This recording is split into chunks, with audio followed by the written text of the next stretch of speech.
अगर आप इसी तरह से टेक वीडियो और डेली टेक न्यूज़ चाहते हैं और किसी भी गवर्नमेंट जॉब या ओ लेवल की तैयारी करना चाहते हैं तो प्लीज़ चैनल को जरूर सब्सक्राइब करें इस रेड बटन को दबा के। और साथ ही इसके बगल में आप देख रहे होंगे बेल आइकन दिख रहा होगा, इसको जरूर आप क्लिक किया करें।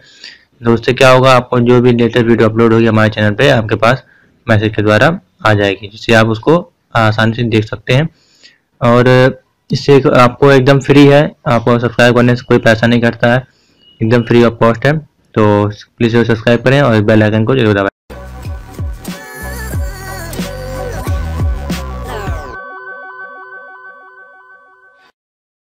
दोस्तों, ओ लेवल के हिंदी ट्यूटोरियल में मैं विकास आपका एक बार फिर से स्वागत करता हूं। आज मैं आपके लिए ओ लेवल के जो हमारा टॉपिक चल रहा था, जिसमें हम हिंदी में ओ लेवल को ट्रिपल सी लैंग्वेज का जो कोर्स था ओ लेवल का, उसको हम पढ़ रहे थे। तो 2 चैप्टर हमने कंप्लीट कर लिए थे। तो आज हम कुछ और चैप्टर के बारे में बात करेंगे। तो आशा करते हैं आपको वीडियो पसंद आएगी, पूरी वीडियो ज़रूर देखिएगा। आज कुछ टॉपिक को कवर करेंगे हम लोग। और अगर आपको वीडियो पसंद आए तो लाइक कीजिए, शेयर करें और चैनल को जरूर सब्सक्राइब करें, जिससे कि आपको डेली हेल्प मिलती रहे। तो चलिए आज बात कर लेते हैं DOEACC O level C language chapter wise explain in Hindi lesson number 3। इसमें आज हम बात करेंगे, हम लोगों ने डेटा टाइप तक पढ़ लिया था, ये चैप्टर हमारे खत्म हो गए थे। अगर इन चैप्टर में अभी भी कोई डाउट हो तो आप कमेंट कर सकते हैं।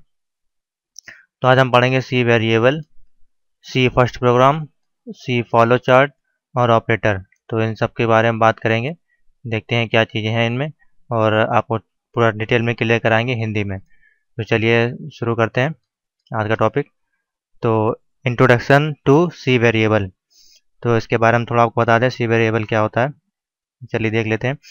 यदि आप कंप्यूटर की मेमोरी में डाटा को स्टोर करना चाहते हैं तो इसके लिए आपको उस मेमोरी लोकेशन के लिए नाम देना होता है। जैसे कि वेरिएबल मेमोरी में किसी लोकेशन का नाम होता है। मान लीजिए ये आपका कंप्यूटर मेमोरी स्पेस है।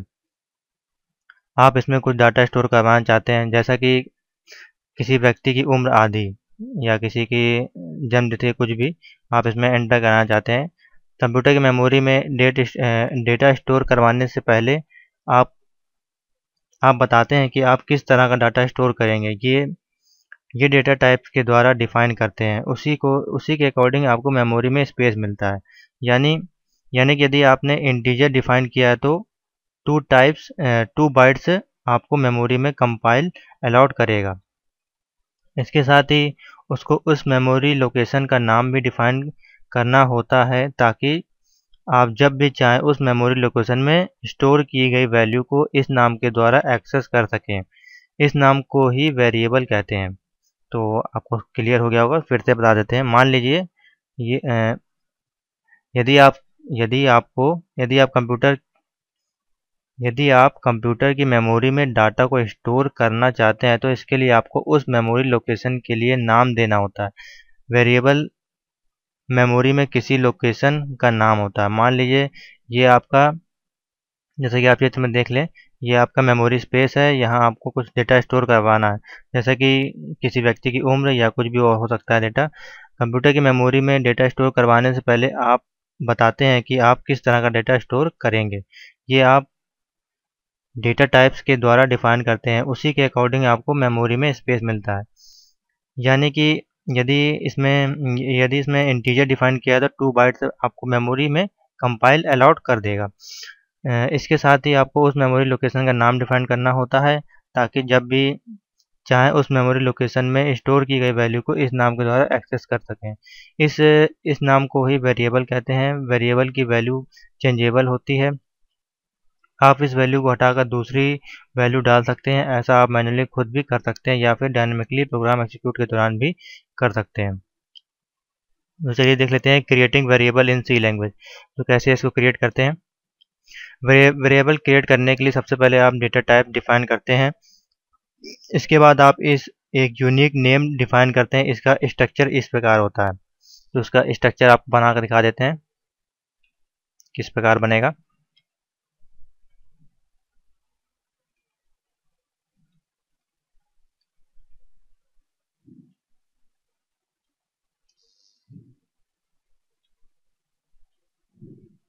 तो डेटा टाइप,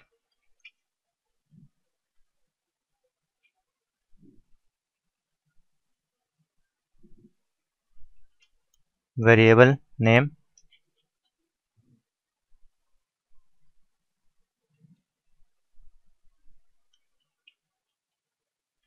ये आपको एग्जाम्पल के तौर पर बता रहे हैं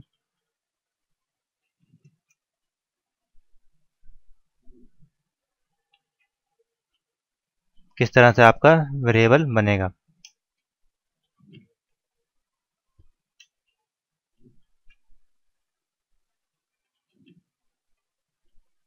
वेरिएबल नेम,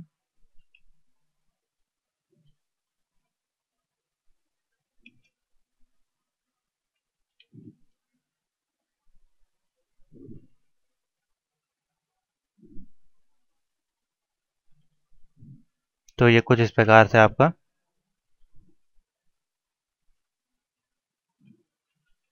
वेरिएबल बनेगा। तो देख लें, उदाहरण के लिए आपको स्टेटमेंट को देखिए। इंटीजर से आपने इंटीजर में वैल्यू की एज ऐड कराई है, एज इक्वल्स टू 20। तो ये आपकी इस तरह से आप डेटा स्टोर कराएंगे इसमें।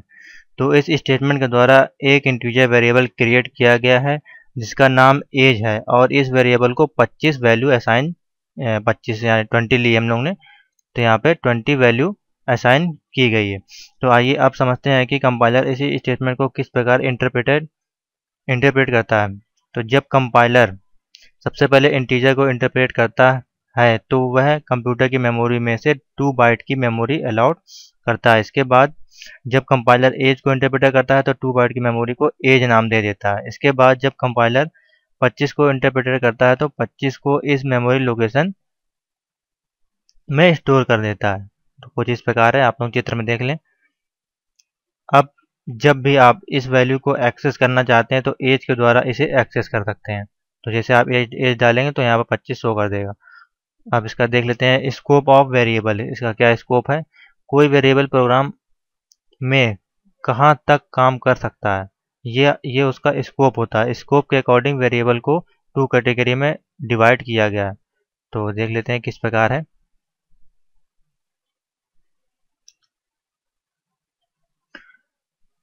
तो पहला है आपका लोकल वेरिएबल और दूसरा है आपका ग्लोबल वेरिएबल। तो लोकल वेरिएबल की बात कर लेते हैं। लोकल वेरिएबल को लोकल वेरिएबल वो वेरिएबल होते हैं जो प्रोग्राम के किसी छोटे ब्लॉक में डिफाइन किए जाते हैं, जैसा कि फंक्शन या कंट्रोल स्टेटमेंट ब्लॉक या कोई और ब्लॉक, जैसा कि आपका ये होता है। ये आपका लोकल वेरिएबल ब्लॉक है। इस तरह के वेरिएबल का यूज सिर्फ ब्लॉक तक ही लिमिटेड रहता है। यदि जैसे कि यदि आपने किसी फंक्शन में कोई वेरिएबल क्रिएट किया है तो आप उस वेरिएबल को उस फंक्शन के बाहर एक्सेस नहीं कर सकते। उदाहरण के लिए नीचे आपको प्रोग्राम में डिफाइन किया गया है।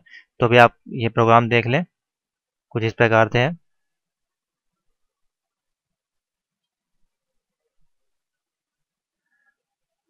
तो ऊपर दिए प्रोग्राम का आउटपुट आपका आएगा, ये आपका आउटपुट आएगा। ऊपर 2 प्रोग्राम दिया गया है आपका, तो आप समझ गए होंगे किस प्रकार से लोकल वेरिएबल काम करता है। तो अब बात कर लेते हैं ग्लोबल वेरिएबल की। तो ग्लोबल वेरिएबल वो वेरिएबल होते हैं जिनका स्कोप पूरे प्रोग्राम में होता है। इन वेरिएबल्स को आप पूरे प्रोग्राम में कहीं भी एक्सेस कर सकते हैं। इसका उदाहरण आपको ये है, स्क्रीन पे आप लोग देख लें। Include student integer num5 void माई फंक्शन इंटीजर मेन लगाया, प्रिंट कराई वैल्यू। ऊपर दिए गए जो आपका प्रोग्राम देगा उसका आउटपुट आपका जनरेट हुआ ये num in my function 5, num is main, constant आप समझ लेते हैं कांस्टेंट इन सी। तो कांस्टेंट वो वेरिएबल होते हैं जिनकी वैल्यू चेंज नहीं होती है। जब भी आप कोई कांस्टेंट डिक्लेयर करते हैं तो प्रोग्राम के एग्जीक्यूशन के दौरान उसकी वैल्यू फिक्स्ड रहती है। यदि यदि इसकी वैल्यू चेंज करने की कोशिश की जाती है तो प्रोग्राम में एरर आ जाती है। इसे लिटरेचर्स भी कहा जाता है। तो कांस्टेंट को आप 2 तरह से डिक्लेयर कर सकते हैं। नंबर है कि यूजिंग डिफाइंड और यूजिंग कांस्टेंट कीवर्ड। तो पहला देख लेते हैं यूजिंग डिफाइंड। हैश डिफाइंड एक प्री प्रोसीजर है, इसे यूज करके आप कांस्टेंट डिक्लेयर कर सकते हैं। ऊपर दिया गया आपका जो प्रोग्राम है उसका आउटपुट आपका कुछ इस प्रकार आएगा। तो अब बात कर लेते हैं यूजिंग कांस्टेंट कीवर्ड की। तो कांस्टेंट कीवर्ड के द्वारा भी आप कांस्टेंट डिक्लेयर कर सकते हैं। इसका उदाहरण आपको नीचे दिया गया है। तो ये तो हमारा सी वेरिएबल था। तो अगर इसमें आपको कोई डाउट हो तो मैं दोबारा भी डिफाइन कर सकता हूँ। तो अब बात करते हैं हम लोग सी फर्स्ट प्रोग्राम की, कि कैसे सी का फर्स्ट प्रोग्राम। इसमें आपके कुछ क्वेश्चन भी आपके द्वारा पूछे जा सकते हैं सी वेरिएबल में। तो उसके मैं आप कुछ क्वेश्चन और आंसर के रिप्लाई देता हूँ। जैसे कि एक क्वेश्चन निकल के आता है, वाई यूज़ रिटर्न जीरो। तो हम लोग जो रिटर्न जीरो का यूज़ करते हैं लास्ट में, उसका यूज़ क्यों करते हैं उसको जरा आपको बता देते हैं। काफ़ी लोगों की डाउट है, तो कभी आप भविष्य में अगर वो दिमाग में आए उससे पहले क्लियर कर देते हैं। तो रिटर्न जीरो हम लोग यूज़ करते हैं लास्ट में वैल्यू को एक्यूट करने के लिए। तो उसका यूज़ क्यों करते हैं देखिए आपको बता देते हैं। जब भी आप किसी फंक्शन का रिटर्न टाइप वाइड मेन, जैसे कि आप लोग यहाँ वाइड मेन का यूज़ करते हैं ऊपर प्रोग्राम में इस तरह की वैल्यू, इसी को बंद करने का ये काम करता है। जैसे कि आपको दिखाते हैं क्या चीज़ है, समझ लें। जब भी आप किसी फंक्शन का रिटर्न टाइप वाइड डिफाइन ना करके इंटीजर डिफाइन करते हैं, अगर आप वाइड डिफाइन नहीं करना चाहते इंटीजर डिफाइन करते हैं, जैसे कि आप लोग कभी कभी वाइड लगाते हैं, कभी कभी इंटीजर मेन लगा देते हैं, तो ये भी लगा सकते हैं ना डिफाइन करके। समझ लें पहले, जब भी आप किसी फंक्शन का रिटर्न टाइप वॉइड डिफाइन ना करके इंटीजर डिफाइन करते हैं तो इसका मतलब होता है कि आपका फंक्शन इंटीजर रिटर्न करेगा। लेकिन फिर भी यदि फंक्शन कोई वैल्यू रिटर्न नहीं करता है तो इसी सिचुएशन में आप जीरो रिटर्न करवाते हैं, क्योंकि जीरो भी इंटीजर होता है और इससे आउटपुट पर कोई असर भी नहीं पड़ता है। यदि आप कुछ भी रिटर्न नहीं करवाते हैं तो प्रोग्राम में एरर शो करेगा। तो ये आपका था वाई यूज रिटर्न जीरो। हम लोग रिटर्न जीरो का यूज़ क्यों करते हैं। इसी तरह से एक क्वेश्चन निकल के आता है आपके लिए, हम रिटर्न करवाते क्यों हैं, इससे इसकी ज़रूरत क्या है, हम वैल्यू को रिटर्न क्यों कराते हैं, इसकी ज़रूरत क्या पड़ती है। तो समझ लें थोड़ा इसको जी। बेसिकली होता क्या है कि एक फंक्शन इनपुट प्रोसेस आउटपुट के मॉडल को फॉलो करता है। मतलब ये हुआ कि आप फंक्शन में इनपुट देंगे और फंक्शन आपको आउटपुट देगा। उदाहरण के लिए यदि आप फंक्शन में 2 नंबर रीड कर रहे हैं तो जो कि इंटीजर, हाँ तो उदाहरण के लिए यदि आप फंक्शन में 2 नंबर रीड कर रहे हों जो कि इंटीजर है, तो इसका मतलब ये हुआ कि आपके फंक्शन का रिजल्ट या फिर आउटपुट जो होगा वो भी इंटीजर नंबर होगा। इसीलिए आप फंक्शन क्रिएट करते समय रिटर्न टाइप डिफाइन करते हैं और इसी मॉडल की वजह से आप फंक्शन से एक वैल्यू रिटर्न करवाते हैं, क्योंकि यदि आप कोई रिजल्ट या आउटपुट नहीं देते हैं तो फंक्शन क्रिएट करने का कोई सेंस नहीं है। यदि मैं एडिशन के फंक्शन 2 और 4 पास करूं और वो मुझे ऐड करके कुछ भी रिटर्न ना करे तो सोचिए कैसे होगा। और यदि कभी किसी फंक्शन में आप रिटर्न नहीं करना चाहते हैं तो आप रिटर्न जीरो स्टेटमेंट भी यूज़ कर सकते हैं। तो ये था कुछ प्रकार के क्वेश्चन इससे जो निकल के आते हैं इस टॉपिक से, तो वही मैंने आपको कवर कर दिया। तो अब हम बात करते हैं सी फर्स्ट प्रोग्राम की, तो किस प्रकार से आप इसको लिख सकते हैं। तो समझ लें थोड़ा सा, सी प्रोग्राम डेवलपमेंट साइकिल आपका क्या है। सी प्रोग्राम में कोई भी प्रोग्राम क्रिएट करने से पहले आपको 4 स्टेप को फॉलो करना पड़ता है। ये स्टेप एक पर्टिकुलर ऑर्डर में होते हैं और इनका कुछ महत्व होता है। आइए इससे पहले आपको बता देते हैं, प्रोसेस समझने का प्रयास करते हैं। तो नंबर पहला आपका होता है एडिटिंग, आपका एडिटिंग है। दूसरा आपका कंपाइलिंग है। तीसरा लिंकिंग है और चौथा आपका एक्सिक्यूटेबल प्रोग्राम है। यहाँ सारे आपको ऑप्शन दिए जाते हैं।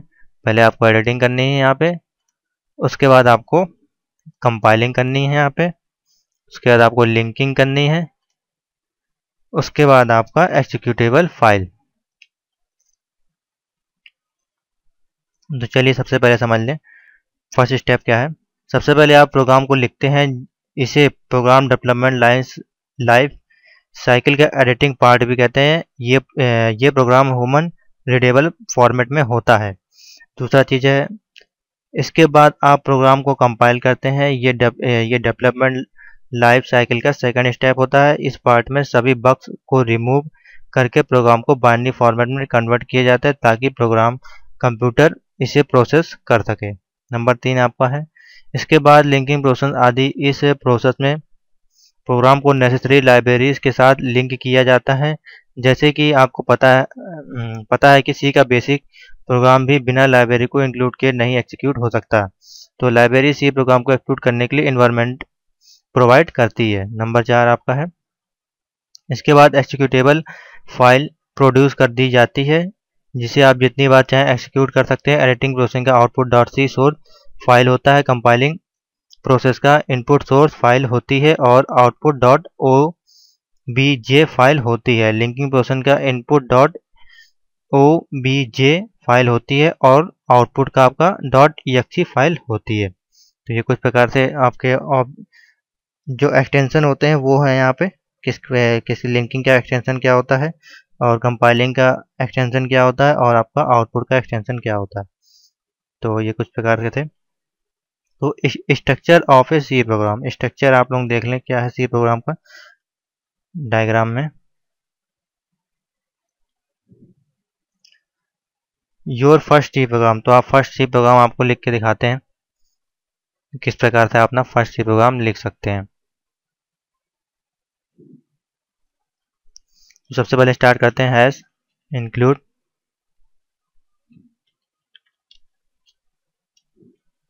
stdio.h, इंटीजर लगाया, मेन, चाहे तो आप वाइड मेन भी लगा सकते हैं, लेकिन उसके लिए आपको गेट ch का प्रयोग करना पड़ेगा वैल्यू को क्रॉस करने के लिए। हेलो हम लोग हेलो व्यूअर लिख देते हैं, इसी का आउटपुट कराएंगे।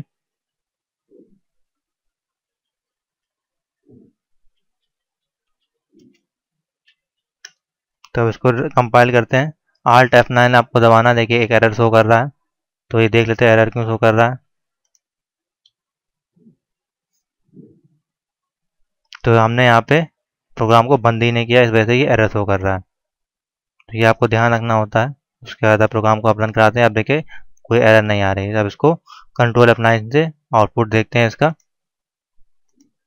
तो ये हेलो वर्ल्ड, हेलो व्यूअर, ये आपका प्रोग्राम यहाँ पे शो कर गया है।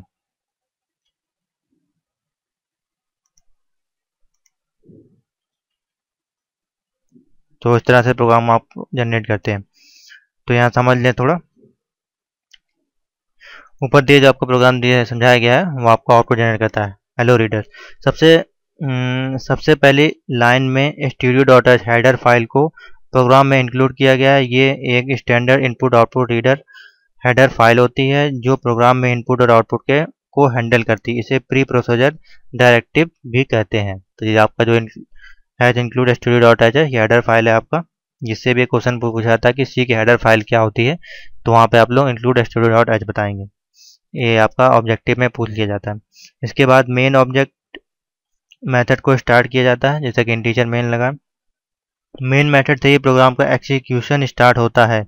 इसी मेथड से में सभी इंस्ट्रक्शन लिखे जाते हैं। मेन मेथड का स्टार्ट और एंड करली ब्रैकेट के साथ शो किया जाता है।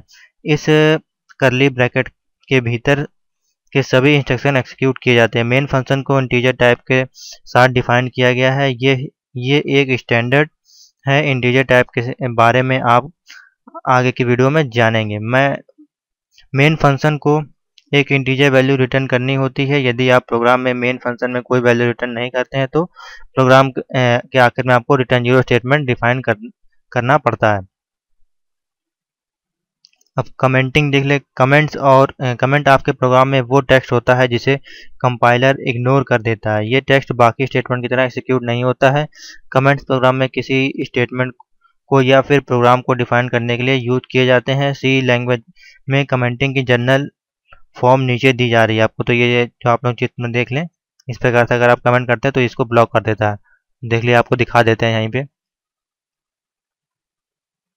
तो स्क्रीन पे आप लोग देखें, जब आप स्टार का प्रयोग करते हैं, ये फॉरवर्ड स्लैश और स्टार जब आप लोग प्रयोग करेंगे, इसके बाद अगर आप कोई भी प्रोग्राम लिखेंगे इसमें और स्टार लगा के फॉरवर्ड स्लैश लगा देंगे तो ये प्रोग्राम को ब्लॉक कर देगा, किसी तरह से डिफाइन नहीं करेगा।